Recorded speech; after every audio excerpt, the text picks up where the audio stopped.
keutamaan salat subuh ini yang kalau kita kerjakan Allah berikan jaminan untuk mendapatinya. Mari kita mulai. Bismillahirrahmanirrahim. Satu, Bapak Ibu sekalian, sebelum kita masuk ke bagian yang pertama, ini memancarkan banyak kebaikan, saya ingin sampaikan dulu di Quran satu-satunya salat yang disebut dengan dua nama atau lebih daripada satu nama itu cuma salat subuh. Ya, cuma salat subuh. Yang lainnya tidak, bahkan isyarat saja. Isyarat, ya. Maghrib, walillahil masyriqi wal maghrib. Tapi bukan salat yang dimaksudkan. Al-Baqarah 115. Ya. Salat yang lainnya cuma sebutan nama satu, subuh dua. Subuh dua. Asar satu nama, wal as, innal insana lafi. Zuhur tidak nampak. Ya. Hanya isyarat, alhamdulillah. Aqimis salata liduluki syamsi, zuhur sampai asar. Ila ghasaqil lail, maghrib sampai isya. Tapi subuh langsung disebutkan dengan dua nama. Ya. Quran surah 17 ayat 78 nama pertama. Quran surah 17 ayat 78. Aqimis salata liduluki syamsi ila ghasaqil laili wa qur'anal fajri. Satu disebut dengan fajar. Pelan-pelan.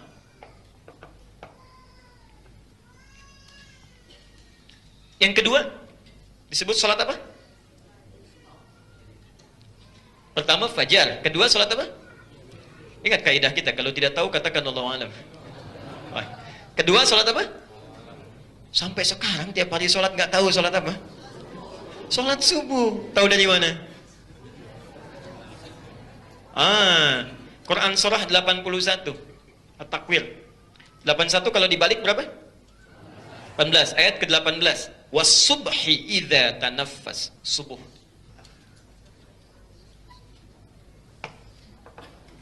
Di satu fajar, kedua subuh.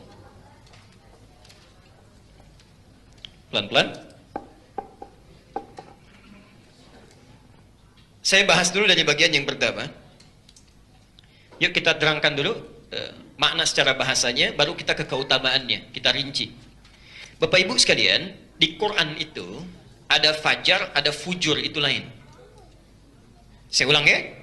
Di Quran ada fajar, ada fujur, itu lain. Kalau disebutkan fajar, itu artinya pancaran-pancaran yang membawa kebaikan.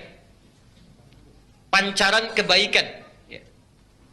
Kalau sifatnya materi, fisik, yang memancar fisik misalnya ya, mata air memancar ya. Kalau sudah memancar kan bawa kebaikan ya. Minyak misalnya dibor itu, drilling, begitu dibor memancar minyaknya, membawa kebaikan ya. Itu istilahnya infajar. Infajar. Al-Baqarah ayat ke-60. Wa idzistasqa Musa liqaumihi faqulna drib bi'asakal hajar fanfajarat minhu 12 aina. Kaumnya Musa ada 12 suku, minta kepada Musa, "Ya Musa, tolong berikan kami air." Supaya enggak ribut, masing-masing pengen minta setiap sukunya. Ada 12 suku. Maka Musa, Masya Allah, turun firman Allah.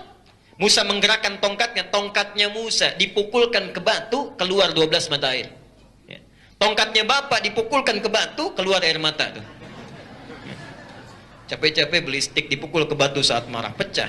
Keluarnya air mata. Tongkat Musa keluar mata air. Masya Allah. Bahasa Qurannya sesuatu yang memancar secara fisik, bendanya kelihatan, itu infajar namanya. Infajar. Fanfajarat min 12 aina. Dipukulkan ke batu, 12 mata air langsung keluar. Nampak oleh mata, bisa dipegang oleh tangan, terasakan nikmatnya langsung. Secara indrawi itu infajar. Tapi kalau sesuatu yang memancar, ya, umumnya tak langsung kasat mata, tidak kelihatan, ya, nggak langsung bendanya kelihatan, nggak nampak, tapi terasa, itu disebut fajar namanya. Innya hilang, fajar. Salat ini kenapa dinamakan dengan salat fajar? Seakan-akan ada isyarat bahwa dalam salat ini di waktu itu ada banyak kebaikan-kebaikan dipancarkan, tapi nggak kelihatan mata. Ya. Maaf, Kalau yang kelihatan dengan yang tidak kelihatan, mahal mana? Yang nggak kelihatan. Yang nggak kelihatan. Ya. Makanya kan kalau sesuatu yang tampak, terbuka, bisa dipegang-pegang, display, dilihat, itu kadang-kadang cuma dilihat aja. Begitu mau beli, yang dicek yang di gudang di belakang. Ya kan? Yang nggak nampak. Ya. Makanya mohon maaf ya, saya sarankan kepada saudari-saudari saya, muslimah dimanapun berada, hati-hati. Allah ketika menurunkan syariat hijab itu supaya membuat setiap perempuan muslim itu mahal. Ya, mahal. Tidak menjadi seorang yang murah, berharga, dilindungi, kuat, Masya Allah. Coba cek itu di dealer-dealer, mohon maaf, maafkan saya untuk contoh saja, ya kan? Kan kalau yang nggak pakai hijab disimpannya di luar. Jagain display, senyum, buat senyum aja gitu ya. Giliran yang beli, yang dibawa yang mana? Yang pakai kerudung itu di belakang, di administrasi, disimpan, giliran terima uang, gitu. Ya, ini terjaga, mahal. Barangnya pun sama, yang nampak itu yang dipegang-pegang, yang dibeli yang di belakang. Yang belum nampak, jadi mahal. Ya. Karena itu bertakwalah kepada Allah, ketika Allah ingin memberikan banyak kebaikan, itu Masya Allah, fajar. Ditebarkan. Ya. Makanya itulah langsung dipanggil dalam tidur. Salat lain nggak ada. Bapak lagi tidur siang, kemudian ada adzan subuh, apakah dipanggil misalnya setelah hayya 'alal falah, as-salatu khairum minan naum? Kan enggak ya? Enggak. Tapi salat subuh sedang tidur pun dipanggil. Masya Allah, dipanggil itu. Setelah hayya 'alal falah apa? As-salatu khairum. Cepat sini, dipanggil. Saking banyaknya kebaikan supaya kita enggak kelewatkan. Bertakwalah kepada Allah. Hari-hari ini itu Allah lebih sayang pada kita. Sangat sayang. Anda bayangkan, sifat sesuatu yang baik itu pengen cepat, pengen lambat didapatkannya. Ya. Harus cepat. Masya Allah. Sekarang ada diskon 90% di MM misalnya. Batasnya cuma sampai jam 10. Misal, jam 10. Datang jam berapa? Cepat kita dapatkan, supaya cepat kebagian, gitu kan? Sekarang perhatikan. Saking sayangnya Allah kepada kita, sekarang Allah bergegas cepat memanggil kita. Biasanya dipanggil 4:30. Biasanya naik lagi 4:25. Sekarang saking sayangnya, jam 4:09 sudah dipanggil. 4:09. Saking sayangnya supaya kita cepat dapatnya. Ini banyak kebaikan supaya cepat kita ambil. Manusianya dikasih cepat, diundur-undur. Bahkan ada yang dipanggil 4:09, baru bangun jam 9:04.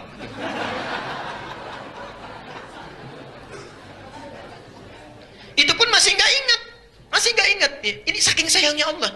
Jadi kalau kebaikan tuh jangan ditunda-tunda. Sayang Anda ketinggalan, nggak dapat itu. Nggak dapat. Ya. Kayak hati-hati ya. Diseimbangkan aktivitas kita. Kan aneh ya. Manusia itu manusia paling aneh menurut saya. Makhluk paling aneh. Ya. Coba. Hidup pengen mudah, pengen susah. Ingin mudah. Rizki ingin gampang, ingin sulit. Gampang. Allah kasih gampang, kitanya nggak mau. Coba perhatikan kalimat Qur'annya, Al-Baqarah 185.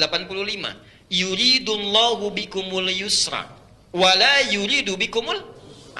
Kata Allah, Allah menginginkan kalian hidup mudah, tidak menginginkan susah. Ya. Jadi kalau kita hidupnya susah, yang salah bukan Allah, kita sendiri yang nggak mau mudah. Ya. Allah itu pengennya mudah. Gampangnya begini deh. Kalau Anda bangun menunaikan 2 rakaat sebelum subuh, itu kalau benar sholatnya, dunia ditundukkan. Muslim nomor hadis 724, rakaatul fajri khairum minad dunya wa ma fiha. 2 rakaat sebelum subuh lebih baik daripada dunia dan seisinya. Ditundukkan. Dikasih, kitanya nggak mau. Ya. Dipanggil oleh Allah 4:09, diminta datang sebelumnya, nggak mau kita. Padahal sehari-hari, Allah, saya tidak paham ya. Ada rezeki yang sedikit di dunia, terus diperebutkan. Bahkan ada yang berselisih, berkelahi macam-macam untuk memperebutkan yang sedikit. Memperebutkan yang sedikit. Dikasih yang banyak, nggak pada diminta. Kan aneh namanya. Dikasih yang banyak, nggak pada diminta. Paling gampang begini ya. Ini kita akan temukan manusia paling aneh. Bukan di sini tapi. Ya.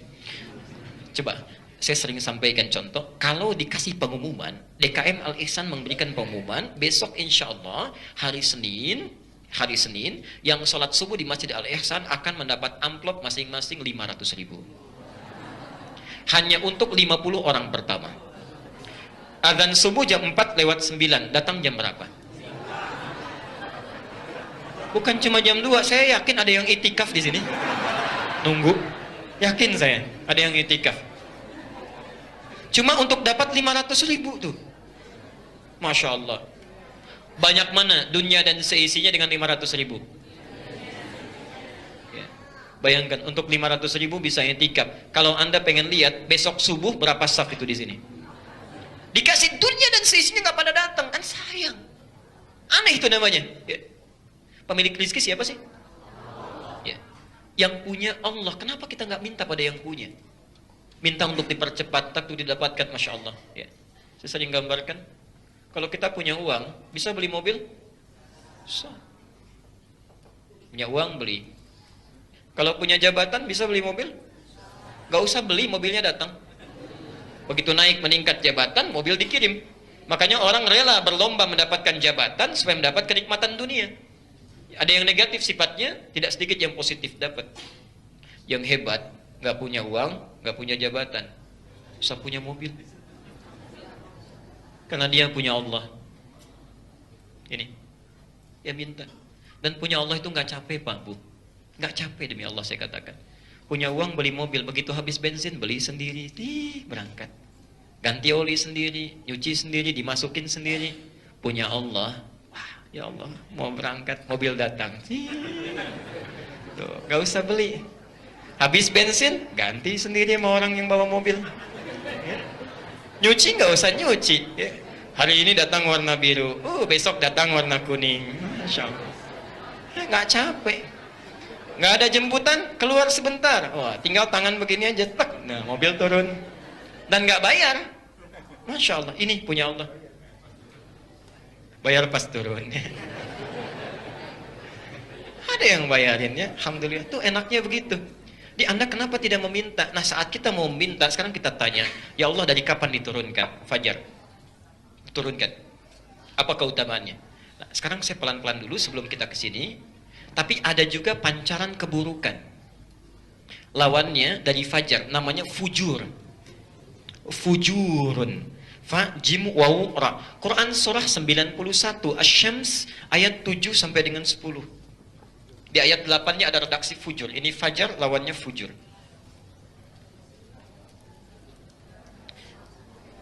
Perhatikan sini sebentar, ya. Sesuatu yang putih bersih dituliskan dengan tinta yang sangat pekat, itu agak sulit menghapusnya. Saya ulang. Sesuatu yang putih bersih ditulis dengan tinta hitam yang pekat, agak susah menghapusnya. Dihapuskan sekali kadang nggak cukup, masih ada bayangannya tuh. Ya. Sama dengan orang yang tidak pernah berbuat maksiat, bersih hatinya, mencoba berbuat maksiat, itu tidak mudah menghapusnya. Karena itu jangan sekali-kali kita mencoba untuk melakukan sesuatu yang dilarang. Itu tidak mudah menghilangkannya. Minimal ada penasaran, tambah lagi ada bayangan, dan hidupnya akan sulit. Ya. Karena itu bertakwalah kepada Allah, ya, setidaknya kita belajar dari papan tulis dan ya, penghapus. Bismillah. Kalau dosa kita yang menghapus siapa? Kalau papan tulis kotor kan yang menghapus Ustadz. Kalau dosa kita? Di situ saja Mas saya pegang. Ya. Lihat fujur. Fujur. Wa nafsi wa ma sawaha. Dalam diri manusia jiwanya disempurnakan. Jiwa itu sumber perasaan, ada baik, ada buruk. Fa'alhamaha. Lihat, fujur bukan fajar. Kalau Qur'annya bilang fajar, salah Qur'annya. Fi fujur. Fujuraha wa taqwaha. Dalam jiwa kita ada potensi-potensi cenderung pada baik disebut takwa. Itu yang mendorong kita pada kebaikan. Terulang sebanyak 115 kali dalam Al-Qur'an. Ya, jadi di diri kita itu ada pancaran kebaikan. Ada sabar, tawadhu, ya, rendah hati, jujur, macam-macam. Itu yang membisikkan malaikat. Malaikat terulang sebanyak 88 kali dalam Al-Quran. Karena itu jangan heran kalau misalnya azan berkumandang, Allahu Akbar, hati kecil kita mulai mengatakan, cepat sudah azan, siap-siap. Pernah ada seperti itu? Cek ya, kalau nggak ada begitu berarti hati kita bermasalah itu. Betul, harus ada. Ya. Termasuk ketika seseorang melakukan keburukan, mau bohong, hatinya mengecam. Jangan lakukan, itu tidak benar. Berarti bersih itu hati kita itu. Ya, bagus dorongannya. Tapi kalau misalnya, maaf, terhijab, sulit, ya, cepat berbuat maksiat, sulit merespon kebaikan, itu ada yang salah itu. Ada penyumbat di situ. Saat yang bersamaan, jangan dikira ada potensi yang kedua, cenderung memancarkan hal-hal yang buruk. Ya. Maaf, ada sabar, tapi juga ada marah. Ada jujur, juga ada dusta. Saat ada rajin, di sini pun ada malas. Malas. Hati-hati. Karena itu setelah saat adzan berkumandang, yang rajin mengatakan, malaikat membisikkan, cepat, cepat, siap-siap. Tapi bukankah selesai adzan, kadang-kadang bisikan muncul di hati yang lain. Baru adzan, belum qomat. Imamnya aja belum datang. Ya, qomatnya masih banyak, 15 menit subuh hari ini. Tenang aja. Itu dorongan ini. Siapa yang membisikkan? Setan. Setan terulang 88 kali dalam Al-Quran. Malaikat punya tugas terulang 88 kali dalam Al-Quran membisikkan kebaikan. Saat yang sama setan juga bekerja. Artinya seimbang itu. Kita punya pilihan.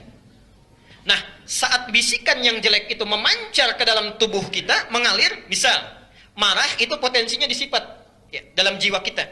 Dipancarkan masuk ke mata, melotot, misal ya. Ke tangan mukul, ke kaki nendang, itu pancarannya disebut dengan fujur. Yang dorong setan dari rongga dada, ya, dia masuk cepat, marah, marah, marah. Kita bisa memilih saat adzan berkumandang mau bangun, mau tidak.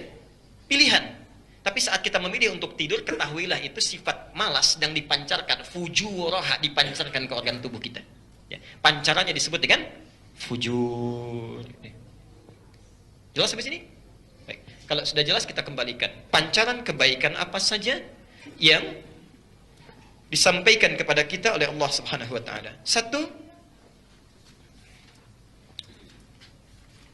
salat subuh itu adalah di antara salat yang langsung disaksikan oleh para malaikat.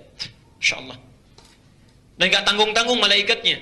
Malaikat siang dan malam, artinya semua malaikat. Ya. Salat kita dicatat. Begitu Anda salat duha itu malaikat pun menyaksikan. Lihat. Ya. Tapi gak semua malaikat. Kan malaikat di pagi saja.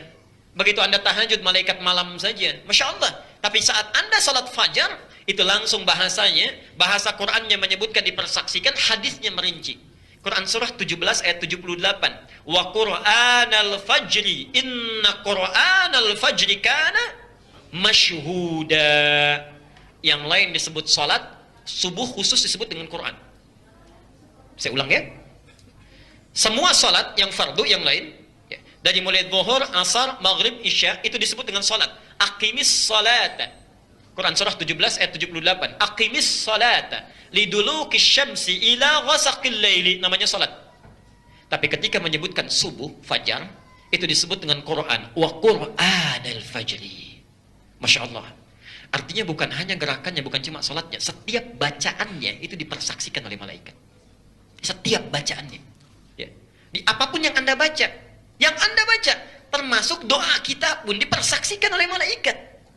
Bukankah sering saya sampaikan dalam salat ada 4 keadaan yang saat berdoa itu tidak akan ditolak doa kita kalau benar cara berdoanya. 1 saat berdiri, 2 saat rukuk, 3 saat sujud, 4 sesaat sebelum salam. Ini yang utama, belum tambahannya. Bukankah saat kita mulai takbir kita sudah berdoa? Iftitah itu ada 12 doa yang bisa kita bacakan. Al-Fatihah sudah berdoa, rukuk berdoa sampai selesainya. Nah, keutamaan salat fajar itu, perhatikan keterangan Rasulullah SAW. Al-Bukhari nomor hadis 137. Ada, bisa kita lihat di atas. Muslim nomor hadis 632. Saya bacakan hadisnya ya. Kita langsung, Anda boleh lihat. Wa tajtami'u malaikatul laili wa malaikatul nahari fi salatil fajri. Wa tajtami'u, dan akan senantiasa berkumpul. Jadi ada ijtama'a, ada tajtami'u, itu berbeda. Kalau Nabi mengatakan ijtama'a, wajtama'at malaikatul laili misal, dan telah berkumpul, itu artinya cuma terjadi di masa Nabi saja. Sekarang nggak kumpul lagi. Ya. Kumpul di masa Nabi, begitu sekarang nggak mau kumpul lagi. Ah, bosan lah umatnya Muhammad banyak maksiatnya, sekarang nggak mau kumpul lah, kata malaikat misal. Ya. Itu kalau ijtama'a. Tapi kalau menggunakan huruf ta atau ya, tajtami, kalau muannas pakai ta. Kalau mudzakkar pakai ya. Tajtami itu artinya setidaknya dalam bahasa Inggris punya 3 arti. Present, continuous, future. Dan akan selalu berkumpul. Setiap orang menunaikan salat subuh, malaikat akan selalu datang kumpul. Dan bahasa hebatnya bukan malak tapi malaikah. Ada malakun, ada malaikah. Ya. Ma hadza basyara in huwa illa malakun karim. Ini bukan malaikat, ini bukan manusia tapi seorang malaikat yang mulia. Satu disebut malak. Kalau banyak disebut malaikah. Tolong bedakan ya, ada malakun, ada malaikah. Kalau malak ini satu. Malakun. Satu orang. Qul yatawaffakum malakul mautil ladzi wukkila bikum. Ya. Katakan Muhammad, ada satu malaikat yang mengintai, itu tugasnya mencabut nyawa. Mengintai, diintai kita itu, hati-hati. Dijemput untuk pulang. Dijemput, awas ya. Kita sedang menunggu jemputan, hati-hati. Pastikan saat dijemput dalam keadaan baik dan punya bekal. Dan punya bekal. Informasi terkini, saya baca jurnal, ya. Informasi terkini, setiap 1 detik itu lahir 3 orang manusia. Setiap 1 detik. 1 second lahir 3 orang. Berbanding dengan meninggal 1 orang. Jadi, 3 orang lahir, 1 orang meninggal. 3 lahir, 1 orang dijemput. Muter aja itu kerjaan malaikat. Muter diambil. Masya Allah. Saya waktu dari Bintara, kuning benderanya. Pulang ke PTM, kuning. Masya Allah, kemarin ke Aridha, setelah Jumatan, ditahan dulu. Rupanya ada yang dijemput lagi. Aridha tuh, informasinya itu di BSK di situ tuh. Ya. Maksud saya nggak tahu sekarang muter kemana malaikatnya. Mungkin ke sini tuh. Tiap detik itu, pulang. Tinggal nunggu giliran. Dan sifatnya misteri, kapan saja bisa pulang. Bisa diacak sifatnya. Ya. Jadi kakeknya masih sehat, cucunya yang pulang duluan. Bisa terjadi. Karena itu, bertakwalah kepada Allah, siap-siap. Kata para ulama begini, kalau Anda ingin selalu baik, bayangkan saat akan berbuat salah, saat itu kita meninggal. Ya. Begitu Bapak mau tanda tangan proyek yang tidak jelas, sudah disodorkan di meja, sudah ada. Ya. Begitu mau tanda tangan gerakan pena, bayangkan saat tanda tangan meninggal. Ya. Begitu mau terima uang tidak jelas, walaupun cuma 10.000, ya, Masya Allah, sudah 10 tahun ke masjid sholat berjamaah, ikut ta'lim, dicatat oleh malaikat, dalam cuma 1 detik menerima, meninggal. Dicatat oleh malaikat, diumumkan pada seluruh penduduk langit dan bumi. Si fulan sholat 10 tahun, ikut taklim 10 tahun, meninggal 1 detik sedang menerima suap. Meninggal dalam keadaan menerima suap, itu luar biasa. Ya. Siap-siap ya. Pastikan bekal pulang kita banyak ya. Siap, supaya enak pulangnya. Kalau pulang kan enak ya. Enak pulang itu. Ya, dari dulu begitu, kalimat bahasa Indonesia juga begitu. Sering saya ibaratkan, ilustrasikan. Ya. Maaf, waktu mudik kemarin pulang, senang tidak? Senang. Pulang ketemu keluarga, dapat makanan baru. Ya. Anak-anak sekalian, Pak Guru sekarang nggak bisa datang, kalian boleh pulang. Senang tidak? Senang, Masya Allah. Ya. Bapak Ibu sekalian, besok kita akan pulang menghadap Allah. Ya. Kan orang meninggal menghadap Allah, pulang ke rahmat Allah ya. Ya. Besok kita pulang menghadap Allah. Senang tidak? Tuh, hati-hati, dari wajah udah kelihatan. Ya. Mau bilang senang takutnya besok. Gitu. Nggak bilang senang ya pulang juga. Ya. Pasti nih, hati-hati ya. Ini tugasnya, malaikat maut. Ya. Malaikat maut. Dan saya perlu tekankan karena ada cerita-cerita yang tidak tepat sampai kepada kita. Bahkan orang saking solehnya, zikirnya bagus, bisa menunda malaikat maut. Ya. Sedang zikir, khusyuk-khusyuknya datang malaikat maut. Ntar dulu saya mau selesaiin. Ya, selesai zikir baru cabut. Ya nggak bisa begitu.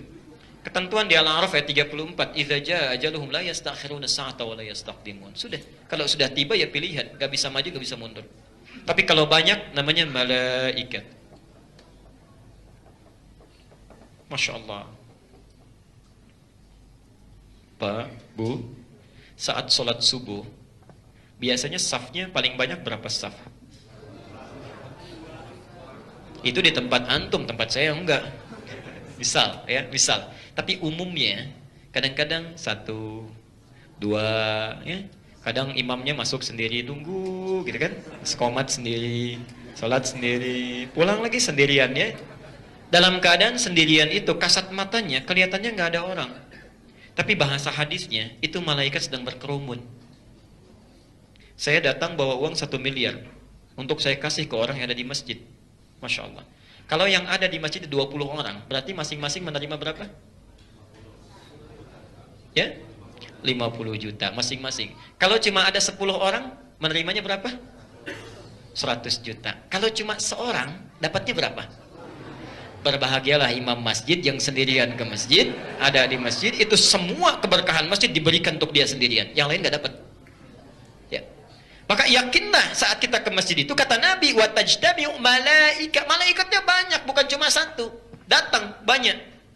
Masya Allah. Gak tanggung-tanggung, malaikatul lail yang tugas malam dengan malaikatul nahar yang tugas siang itu kumpul, mendekat kepadanya. Kalau malaikat sudah kumpul, Masya Allah, itu kemungkinan cuma dua.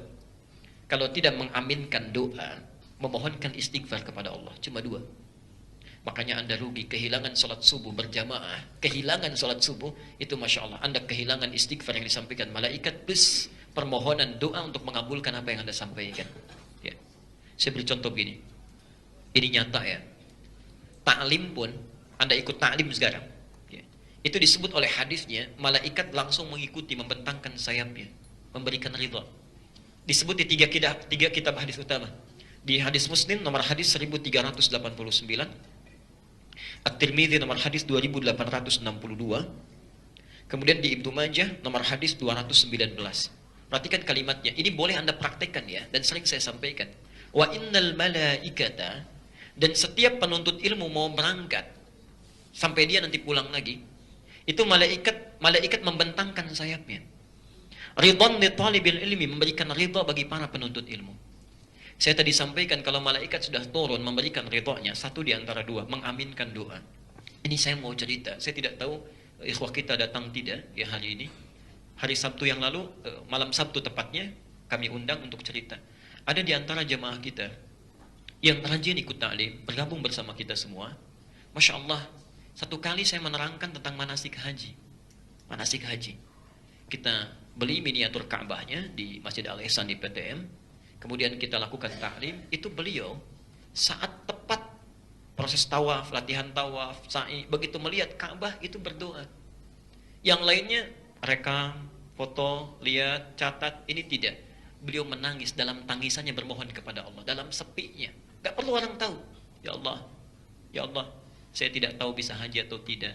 Saya tidak punya tabungan, saya tidak punya materi dan sebagainya. Menangis, melihat seakan-akan saya ada di Ka'bah, minta kepada Allah. Ternyata itu sampai ke arsy itu. Masya Allah, sampai kepada Allah, diaminkan oleh malaikat. Pulang dari situ dibacakan ayat haji, dibacakan. Qadar Allah, seminggu sebelum ditutup pemberangkatan haji, itu tiba-tiba datang orang. Allah kirimkan pada seseorang, berangkat dia, itu disampaikan. Mana Pak paspornya katanya? Bapak haji sekarang, sepekan sebelumnya, dan haji plus seminggu sebelumnya. Itu cerita beliau, ketemu ya sambil, Masya Allah, sepekan. Saya bilang, kemana aja? Masya Allah, Ustaz, saya kemarin haji katanya, Masya Allah. Alhamdulillah. Ya. Itu minta, saat tadi minta. Bayangkan, Allah tiap waktu di subuh hari, ya, menggerakkan malaikat untuk menunggu siapa yang memohon. Siapa yang ingin diampuni dosanya. Ya. Saya sudah sejam bicara ini. Ada yang tidak punya dosa di antara kita sekarang? Tidak ada. Ya. Boleh angkat tangan yang nggak punya dosa? Yang sedikit? Yang banyak? Tuh Anda saking banyaknya nggak mau ngangkat. Ya. Minimal pikiran kita sudah salah ya, sudah dipikirkan dari pikiran kita. Ustaz tadi kok pecinya begitu ya? Kok jubahnya? Itu baru pikiran tuh. Ya. Belum yang lainnya. Ya. Bertakwalah tiap hari diturunkan subuh. Ya. Ini bagian yang pertama. Kedua, saya percepat. Kedua, salat subuh itu. Salat subuh dijamin oleh Nabi SAW melalui hadis yang disampaikan oleh Imam Muslim, nomor hadis 656. Ya. Itu Masya Allah bernilai pahala semisal salat semalam penuh, semalam suntuk. Ya. Kita bacakan hadisnya. Man shallal isya fi jama'atin, ya. Siapa yang menunaikan salat isya secara berjamaah, faka'annama qama nisfal laili, maka seakan-akan dia mendapatkan pahala seperti sholat setengah malam. Setengah malam. Ya. Kalau malam itu misal ada 12 jam misal saja, maka dia dapat pahala seperti sholat 6 jam berturut-turut.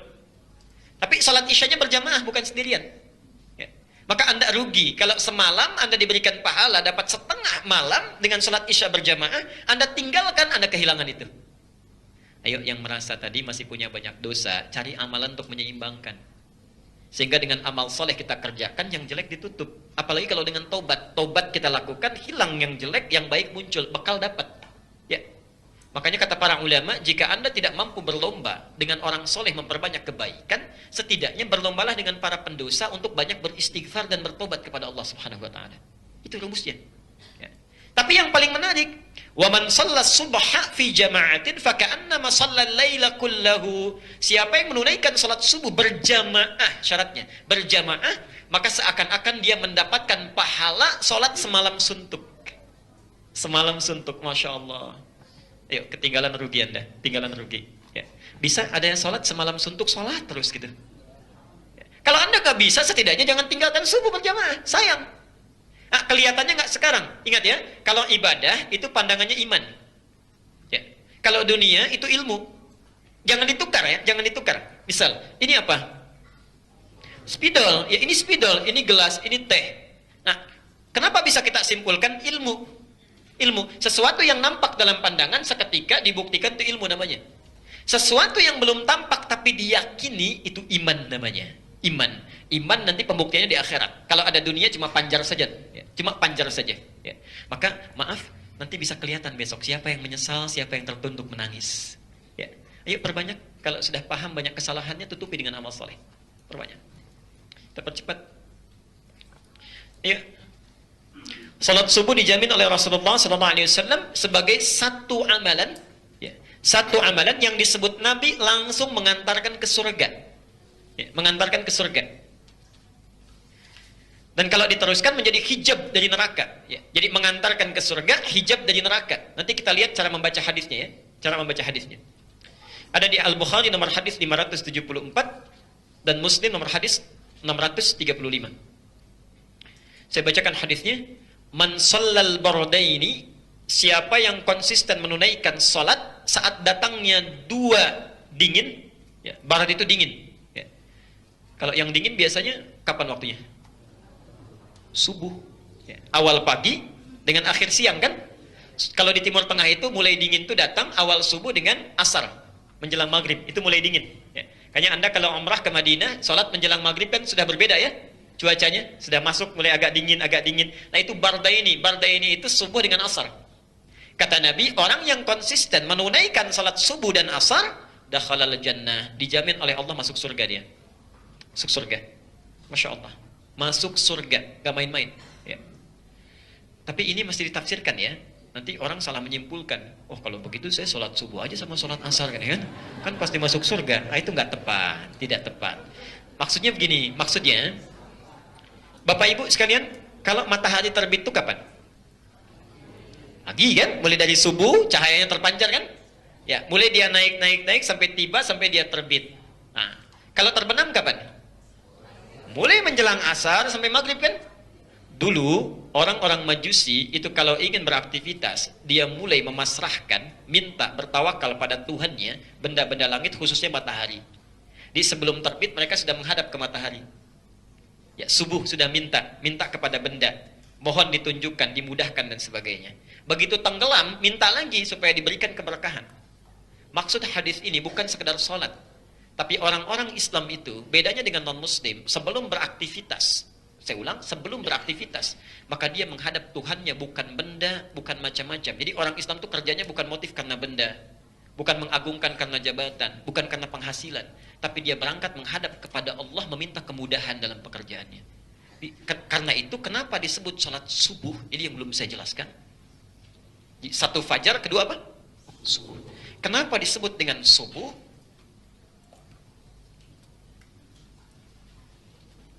Subuh itu dalam bahasa Arab memiliki dua arti. Memiliki dua arti, as-subhu.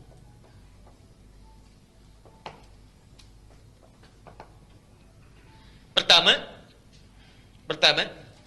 rencana yang sudah disiapkan, ya, rencana yang matang yang sudah disiapkan. Ya.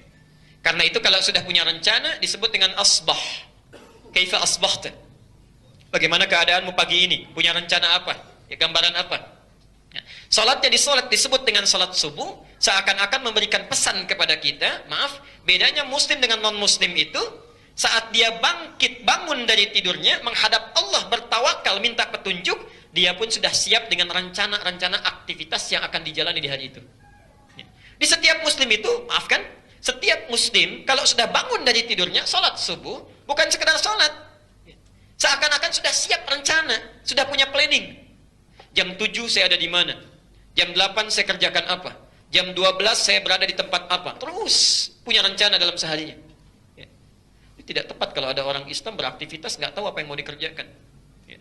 Pak, nanti jam 10 ada di mana ya? Oh, saya kurang tahu ya, nanti coba saya pikirkan dulu. Repot itu. 10 mau mikir, susah. Maka subuh pertama. Jadi Anda fajar menghadap Allah, rencana sudah siap, seakan-akan begini urutannya. Anda siapkan rencana, ini pekerjaan saya. Sebelum Anda kerjakan, bawa kepada Allah. Ya, dalam sholat, mohonkan, diberikan kemudahan, kenikmatan, kenyamanan. Minta, orang Majusi minta kepada benda, pada matahari, Anda minta kepada pencipta matahari. Ya. Orang minta kepada benda, ya bisa. Sekarang tidak pada matahari, ada pada patung, pada hewan, pada macam-macam. Kita minta pada pencipta seluruhnya, minta kemudahan. Makanya sunnahnya dari Nabi, para sahabat dan sebagainya. Nanti kita akan lihat, selesai sholat subuh, itu tidak langsung berangkat. Ada yang zikir dulu, ada yang nunggu bahkan sampai syuruk, macam-macam. Ya, Masya Allah. Yang kedua, subuh artinya gerakan pertama yang dilakukan. Gerakan pertama yang dilakukan, pionir lah, awal. Gerakan pertama yang dilakukan, pionir, awal.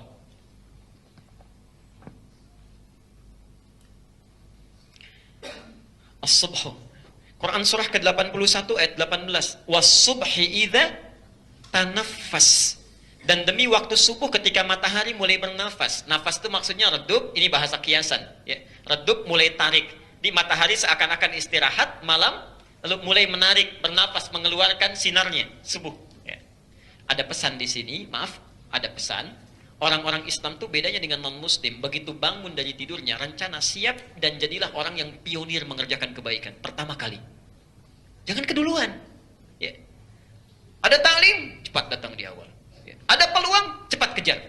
Pekerjaan yang baik, cepat kejar. Lakukan, datang di awal. Orang-orang yang selalu datang lebih dini itu cepat mendapat kebaikan dengan yang terlambat. Ya. Ini pesannya. Awas, hati-hati, sholat subuhnya rajin, tapi kalau lihat peluang selalu terlambat. Itu bukan aplikatif subuh itu. Subuhnya nggak pernah ketinggalan, tapi kerjanya terlambat. Ya, dapat proyek yang bagus terlambat. Ya, pekerjaan selalu tertunda. Nah, itu bukan subuh namanya. Di kita sudah punya rencana, siapkan, minta kemudahan pada Allah dan datang lebih awal. Datang lebih awal. Ya, itu poinnya. Nah, orang-orang yang menjaga itu, jadi berangkat minta kepada Allah kemudahan, pulang pas asar kan rata-rata. Anda kalau pulang kerja jam berapa? Jam 4, jam 5 kan asar itu. Asar. Maka dia kembali menunaikan salat asar, menghadap kepada Allah, menyerahkan semua ikhtiarnya. Non-muslim datang menyerahkan kepada apa yang dia sembah. Ada yang menyembah matahari, dia menghadap pada matahari. Anda kembali kepada Allah. Makanya pada para ayah, saya agak cerewet di sini. Mohon maaf Pak ya, mohon sebesar-besarnya. Kalau tempat tinggal Anda dekat dengan masjid, usahakan sebelum pulang ke rumah mampir ke masjid. Selesai kerja, salat 2 rakaat tahiyatul masjid. Kemudian Anda mohonkan kepada Allah, sampaikan, ya Allah, hamba telah berikhtiar. Engkau berikan nikmat tangan, hamba kerjakan pada yang halal. Engkau berikan nikmat kaki, hamba langkahkan pada yang halal. Semua hamba kerjakan karenamu ya Rabbal Alamin. Kalau dengan semua ini engkau bisa mudahkan hidup kami ya Allah, maka mohon turunkan rezeki yang halal. Berikan keberkahan, minta. Yang di rumah nggak usah tahu. Dan nggak usah SMS dulu, mah papa mau ke masjid dulu ya. Karena anak harus bikin status lagi, sedang di masjid misalnya. Repot itu. Nggak usah. Minta. Itu begitu turun ke enak itu. Nggak percaya silahkan Pak, minimal hati kita tenang. Ya. Itu mengurangi kegelisahan. Begitu Anda masuk masjid, beda. Masjid dengan rumah lain beda. Ya. Anda pulang dari kantor, masuk ke rumah bisa gelisah, masuk masjid tidak. Begitu sholat, tenang. Jadi saat ke rumah itu suasananya suasana tenang, nggak banyak masalah gitu. Ya. Dan di rumah pun enak menantinya. Pak, Anda jangan bayangkan, saya kalau pulang ke rumah itu, masya Allah, jangankan istri saya, anak saya yang baru 2 tahun, ternyata sudah nunggu Pak. Ya, saya berikan kepada Anda 15 jam dalam sehari. 15 jam. Ya, Masya Allah. Saya punya waktu 9 jam. Saya tidur 3-4 jam. Selebihnya saya bagi. Saya jawab pertanyaan orang dari luar. 2 jam lagi saya koreksi diri. Kita tobat, kita lihat. Ada nggak yang disampaikan belum kita amalkan? Lalu kita catat, pelan-pelan kita tangisi diri kita. 2 jam saya berikan untuk anak saya. Anda tahu apa yang terjadi? Begitu saya datang, tidak ada yang membukakan pintu, nggak boleh semua, kecuali anak kami. Ditunggu, dibuka. Apa yang terjadi begitu dibuka? Buya, dia tidak akan panggil ustadz, bukan panggil apapun. Dia hanya panggil ayah saya yang datang. Dia peluk. Kalau dulu bawa bola, itu ditunggu itu. Ya. Saya biasa pulang malam, dia rubah kebiasaannya. Siang-siang dia tidur panjang, malam dia tunggu bangun. Begitu saya datang jam 9, setengah 10 sudah dibuka. Ya, main bola yuk katanya. Itu nunggu-nunggu, Anda bayangkan 8 jam. Sekarang lain. Uminya yang ceritakan. Buyanya kerja gini, ngajar macam-macam. Masya Allah. Begitu pulang sekarang lain. Buya, ditarik. Ya sini. Makan dulu Gi, biar sehat katanya. Selesai kita dibawa lagi ke kamar. Ya sini, berbaring, kakak pijitin. Lu mulai naik ke kaki, ya pijitin, ya angkat. Sudah selesai, ya Buya bobo Gi, dan besoknya istirahat katanya sehat. Baru saya cium, baru anak itu tidur. Nunggu Pak, nunggu. Kadang-kadang Anda punya anak, punya keluarga, ada istri, dia sudah nunggu di rumah 8 jam lebih bahkan untuk bercerita sesuatu, menyampaikan satu pesan. Anda pulang dengan kesibukan, begitu mau disampaikan Anda katakan, nah udah nanti aja itu gampang. Itu sakitnya di mana itu? Luar biasa itu tunggu-tunggu. Insya Allah. Itu luar biasa menurut saya. Ya. Kadang-kadang kita menganggap ringan, padahal itu kunci kebahagiaan. Saat Anda, istri Anda, anak Anda menangis di rumah, minta kemudahan, barangkali itu yang memudahkan proyek Anda. Ya, Masya Allah, itu pulang ke rumah, Nabi aja, Nabi yang paling soleh, manusia paling takwa, pernah disebutkan di dalam Al-Bukhari, itu begitu pulang Aisyah nunggu cerita, kurang lebih sampai 2 jam, didengerin aja oleh Nabi begini. Sampai selesai. Kita bukan Nabi, bukan Rasul. Begitu pulang sampai ke rumah mau cerita, baru 1 menit aja udah dipotong. Gak usah lah, nanti aja gampang, Bapak lagi sibuk, sibuk. Anda itu jadi pekerja di luar rumah, sampai rumah jadi ayah. Sudah selesai jadi suami, selesai. Ya di luar Anda pekerja kantoran, jadi kantor selesai. Begitu ke rumah, sudah jadi orang rumah. Ya keluar dari rumah, sampai kantor jadi orang kantor. Jadi jangan ditukar. Nah, Nabi mengajarkan, sahabat mempraktekkan, sebelum pulang ke rumah mampir ke masjid, tenangkan diri kita. Itu begitu pulang ke rumah enak gitu ya. Senyumnya nyaman. Ibu juga bantu, Bu. Ya, hilangkan kegelisahannya. Oh jangan baru datang sudah beban dikeluarkan. Pak tadi anak kita begini, baru datang. Kita tunggu dulu. Ya. Makanya istri Nabi itu kenapa diizinkan oleh Allah menikah dengan lebih daripada 4 istri? Saya sering katakan, itu Masya Allah, semua istri Rasulullah itu mewakili karakter seluruh perempuan yang ada di muka bumi. Mewakili. Ya. Ibu bisa temukan kira-kira mirip siapa, ibu itu bisa lihat. Ya. Ada yang seperti Khadijah, Aisyah, ya, Ummi Kulthum, Zainab, macam-macam. Dari yang paling cemburuan sampai yang paling perhitungan ada Pak. Ya. Sebelum menikah dengan Nabi, tapi setelah menikah itu semuanya berubah. Cemburunya pada ibadah. Kalau si fulana bisa tahajud, saya belum, itu cemburu. Perhitungannya pada ibadah. Tadinya uang belanja, setelah dididik oleh Nabi, bagaimana 1 kurma bisa jadi ibadah. 1 kurma bisa jadi ibadah. Bayangkan, belajar dari situ Bu. Kalau bisa seperti Khadijah. Al-Bukhari nomor hadis yang keempat, Masya Allah. Nabi sedang capek-capeknya turun dari Gua Hira, wahyu belum turun. Di jalan ada yang manggil Muhammad, Muhammad. Siang bolong. Dari kanan kiri nggak ada orang, depan belakang kosong. Ke atas ada makhluk seperti sedang duduk, pakai jubah putih, rambutnya gondrong. Gak usah jauh-jauh lah ya. Pak Abdul Basit ini pulang dari sini siang-siang sendirian. Jam 2 ada yang manggil Pak Basit, Pak Basit. Depan gak ada orang, belakang kosong, kanan kiri kosong. Lihat ke atas, baju putih, rambut gondrong seperti duduk. Gimana responnya? Itu yang ramatikan juga bisa lari itu. Ya. Makanya bahasa nabinya faro'ibtu minhu, saya takut luar biasa. Ro'iba itu artinya bulu kuduknya naik. Takut, tapi Masya Allah. Begitu sampai ke rumah, dibuka pintu oleh Khadijah, dibuka pintu. Melihat wajah Khadijah, setengah kegelisahan Nabi hilang. Setengahnya. Dituntun tangannya, dibawa ke kamar. Kata Nabi, zammiluni, selimuti saya. Dengan tenang diselimuti. Istrinya langsung mengatakan, perhatikan kalimatnya, duhai suamiku sayang, kamu itu orang baik, tidak punya musuh, selalu menyandung silaturahim. Yakinkan pada dirimu, saya itu selalu bersamamu dalam suka dan duka. Masya Allah, hilang itu. Tenang, dengar kalimatnya aja.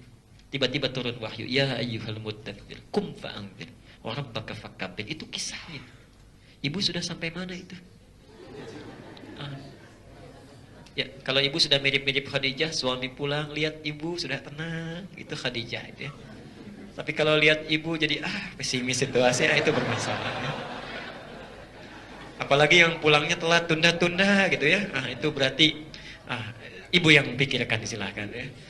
Baik, yang terakhir saya tutup dulu di sini, terus kita jawab beberapa pertanyaan ya. Yang terakhir, keutamaan salat. Kita belum mulai salatnya ini, baru keutamaannya saja. Ya. Yang terakhir, dijamin berada dalam jaminan Allah Subhanahu wa taala. Dijamin oleh Allah. Kalau sudah dijamin oleh Allah ya sudah. Ya.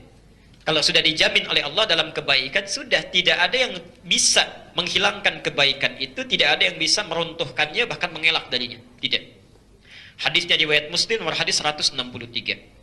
Man shalla salatas subhi fahuwa fi dhimmatillah. Siapa yang menunaikan salat subuh dengan konsisten dia tunaikan, maka dia dijamin dalam genggaman Allah, dijamin oleh Allah. Kalau Allah sudah jamin, gak usah tanya. Ya, sulit jadi mudah, ya, berat jadi ringan, segala terbuka, rezeki datang. Itu fi zimmatillah.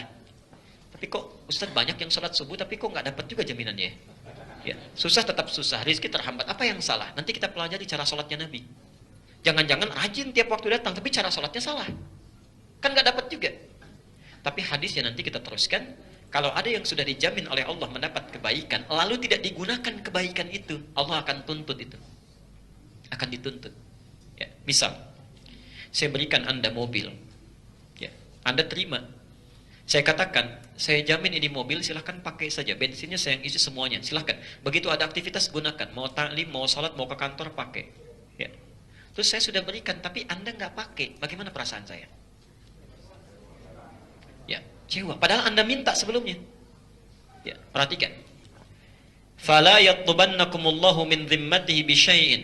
Ya, maka jangan sesekali nanti kalau Anda sudah diberikan jaminan, Anda kan tadi ingin mudah, ingin nyaman, dapat segala kenikmatan, sekarang diberikan jaminannya oleh Allah, dikasih.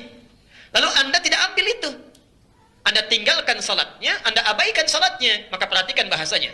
Fala yatlubannakumullahu min dhimmatihi bisyai'in. Jangan sesekali kalian setelah diberikan jaminan oleh Allah, kata Nabi, dituntut itu oleh Allah. Kamu kan minta hidupnya mudah, gampang, nyaman, rezeki mengalir. Sekarang saya berikan lewat salat subuh. Kenapa nggak kamu ambil? Kira-kira gitulah bahasanya. Ya. Fa innahu man yatlubuhu min dhimmatihi bisyai'in. Perhatikan. Kalau Allah sudah menuntut nanti tentang jaminan yang sudah diberikan, yudrik, kita tidak akan bisa lari dan mengelak, ditemukan dimanapun. Silahkan mau sembunyi kemanapun, tidak. Nah nanti, thumma yakubbuhu ala wajhi fin nari jahannam. Orang yang sudah minta diberikan tapi menolak nanti diabaikan itu maaf ya, maaf. Bahasa hadisnya itu yakubbuhu ala wajhi. Yakubbu ala wajhi itu begini, digenggam wajahnya begini. Ditarik ke neraka jahannam. Yang paling standar itu An-Nisa 56, yang paling standar. Siksaan di neraka, cara ngambilnya. Innal ladzina kafaru bi ayatina sawfa nuslihim nara. Orang-orang yang ingkar terhadap ayat kami, yang ingkar, menolak, mempermainkan, meninggalkan, itu cara masuk nerakanya nusli. Nusli itu diambil ubun-ubunnya begini, dicelupkan. Ya. Pernah bikin tes celup? Nah, seperti itulah. Ya. Kullama nadijat juluduhum, dicelupkan begini, hancur semuanya kulitnya. Hancur semua. Badalnahum juludan ghairaha, ditarik lagi begini, sembuh lagi. Ya. Ada malaikat yang tugasnya celupin, angkat, gitu. Ya. Dicelup, hancur, diangkat, sembuh. Itu informasi saja dari sekarang, ya, informasi saja. Satu harinya itu sama dengan 1000 tahun. Satu detiknya sama dengan 48 hari. Jadi tolong ini sekedar informasi yang paling ringan. Masuk 1 detik begini, itu sakitnya sampai 48 hari. Kalau masih nggak percaya juga silahkan aja coba sendiri. Ya.